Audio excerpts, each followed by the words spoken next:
Assalamu alaikum wa rahmatullahi ta'ala wa barakatuh. Le cadeau de l'aube. Nous allons revenir sur le sujet précédent concernant le hadith très profond et très intéressant dans lequel le prophète alayhi salatu wassalam disait الصيام والقرآن يشفعان للعبد يوم القيامة يقول الصيام أي رب منعته الطعام والشهوات بالنهار فشفعني فيه ويقول القرآن منعته النوم بالليل فشفعني فيه قال فيشفعان. Nous avions déjà élucidé ce hadith qui dit grosso modo que le jour du jugement dernier vous aurez, toi ou vous, les jeûneurs, vous les adorateurs, vous aurez deux avocats qui vont plaider pour vous le jour du jugement dernier. Le jeune va dire, Ya Allah, donne-moi l'autorisation pour conduire cette personne au paradis. Le Coran également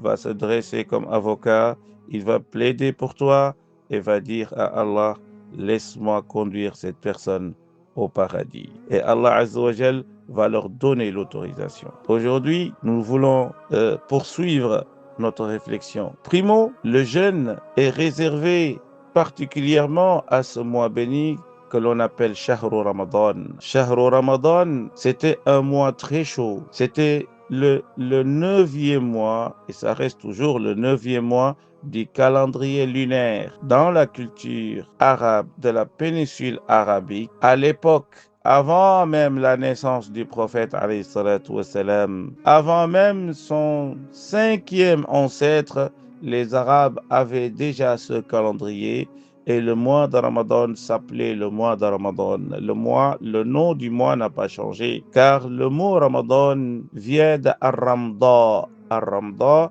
qui signifie la chaleur dégagée par les montagnes. Ramda signifie la chaleur dégagée par les rochers. Les montagnes, comme vous le savez, la péninsule arabique est un endroit rempli et fait donc de montagnes et de rochers. Donc la chaleur sortait de ces montagnes. Et d'ailleurs, pendant cette période, c'est-à-dire du 9e mois de lunaire, c'était un mois très chaud. Et d'ailleurs, c'est pour cela que les Arabes, ils ont appelé ce mois Ramadan, car ça dérive du mot Ar-Ramda, qui signifie la chaleur dégagée par les montagnes. Et donc, Allah nous dit dans le Coran, Shahru Ramadan alladhi unzila fihi al-Qur'an. Dans ce mois chaud, dans ce mois très particulier, Allah Azza wa Jal a fait descendre le Coran. Et Allah a prescrit le jeûne à partir de ce mois. Et donc c'est un mois de jeûne,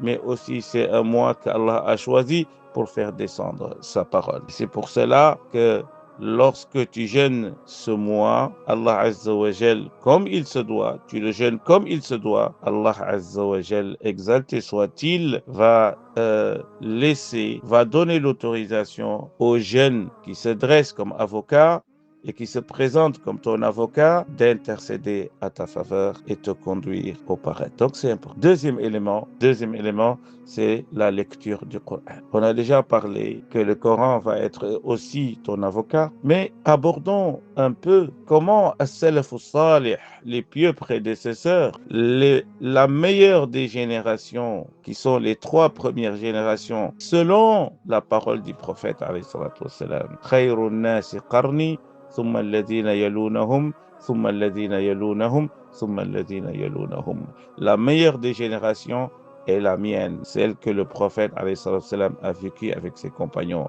et puis celle qui suit, et puis celle qui suit. Othman, le grand compagnon Othman ibn Affan, surnommé Dhul Nourayn, l'homme aux 2 lumières, car il avait épousé les 2 filles du prophète alayhi salam, Ruqayya et Kulthum. Othman lisait le Coran pendant le Ramadan dans une seule raka'a, dans une seule unité de prière. Othman lisait tout le Coran du début jusqu'à la fin. Vous allez me dire, comment Othman faisait? Comment Othman était capable de lire tout le Coran? Mais comme vous le savez, dans la Sunna, le prophète alayhi salatu wassalam a enseigné un compagnon qui s'appelle Abdullah ibn Amr ibn As. Le prophète alayhi salatu wassalam lui a conseillé de lire tout le Coran dans un mois. C'est ça la sunna. Abdullah ibn Amr ibn As lui dit, je suis capable de plus, je peux faire plus, je suis fort, je peux jeûner, je peux lire le Coran plus qu'un mois, une fois dans un mois. Il lui dit, ben, si tu peux le faire 2 fois dans le mois, fais-le. Il lui dit, je peux encore faire plus. Il lui dit, ben alors, dans une semaine. Il lui dit, je peux faire plus. Il lui dit, donc 3 jours et ne dépasse pas les 3 jours. Et donc là, on a un hadith qui dit, il ne faut pas dépasser 3 jours pour lire l'entièreté du Coran. Mais là, on a vu Othman qui lisait tout le Coran dans une seule raka'a. On a vu Saïd ibn Jubayr qui lisait tout le Coran dans 2 nuits. On a vu Imam al-Bukhari qui lisait tout le Coran dans une seule nuit. Pourquoi? Parce que le Ramadan n'est pas comme les autres mois. Le Ramadan, selon la compréhension des pieux prédécesseurs, c'est un mois exceptionnel. C'est un mois de la lecture, c'est un mois de la méditation. Et donc là, qu'est-ce qu'il faut retenir? Ce qu'il faut retenir, c'est que il y a ce qu'on appelle la lecture, c'est-à-dire lire le Coran pour avoir plus de hasanat, plus de points, plus de bonnes actions. Mais il y a également une lecture méditative. Et cette lecture-là, elle est privilégiée. C'est une lecture qui te permet d'avoir une compréhension beaucoup plus profonde de la parole d'Allah Azza wa Jal. Et donc les 2 lectures sont bonnes. Il y a meilleur, c'est la lecture méditative. Mais si tu lis le Coran tout seul, sans méditation, tu as aussi beaucoup de hasanat, beaucoup de points, beaucoup de bonnes œuvres. Barakallahu fina wa fikum. Wassalamu alaykum wa rahmatullahi ta'ala wa barakatuh.